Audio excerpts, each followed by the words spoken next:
Kanza kwethu angibingelele nginamukele le channel leMaswidi Mina Production. Mangabe uyaqala ukufika le channel ngicela ngiziqinise ukuthi uyakuchopha subscribe, maqedwe ubuka le video ushawa like bese ke uyakhomenta ke lolu daba. Kanza kwethu imoya yethu iphansi, inhliziyo zethu ziphukile emva kokuthi silale kabuhlungu ngendaba bezibika ukuthi ke sekudlule omunye ke wamaciko acula uMaskandi, omunye ke ovenqa ingoma kaMaskandi ogama lakhe Iqhawe la komenziwa.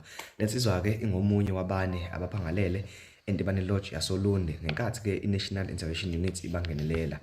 I-NIU ke inguphiko oluphezulu lamaphoyisa oludila ke nokufuna ke abantu abasuke benamacala abucayi futhi ke abasuke bethathwa ke njengabantu abayingozi nabantu ke abahlomayo.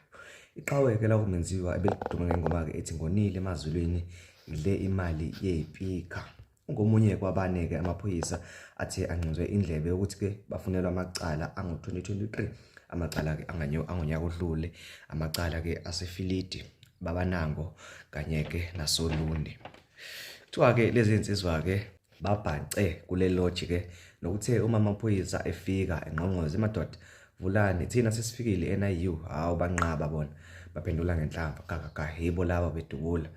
4 yamadoda angaphakathi elodge ibhekene namaphoyisa i-NIU engaphandle. Hawu namaphoyisa ke aphendula ngenhlamba funa yazi ke NIU ukuthi ahlula lutho ke baphangalela khona ke lapho ke endaweni yesigameko olunde. Amagama ka lezi insizwa uSjula noLangelihle bakwabiyela bese kuba ke uThubelihle Ncanana kanye ke nobuzo kwakhe Sithole. Isibongo ke sakabiyela enyakeni odlule uzosikhumbula ukuthi hayi sike nje satrenda ke nempi ke ye-NIU, kodwa ngiyacabanga ukuthi maqhubekela namhlanje ukhona okunye okuzovela ke mayelana ke nalesigameko sanamhlanje. Sengivala ke anguvalelise ngendaba ke ezimnandi ezithi ke umsebenzi kaDSD ohloko sithi i-One More Time uzophuma ke mhla zi-22 kuMarch 2024 emva kokuthi ke awuhlehlise ngenxa yokuthi ke uke wabanjwa ke ukugula ngonyaka odlule. Wayekade ke ehlela ukukhipha ke ngoDisemba ka-2023 wabanjwa ke ukugula, abikele isolezo ukuthi ke unenkinga ke yezinso asole ukuthi ke kubangwa izinto ke zokuchatha akayisebenzisayo.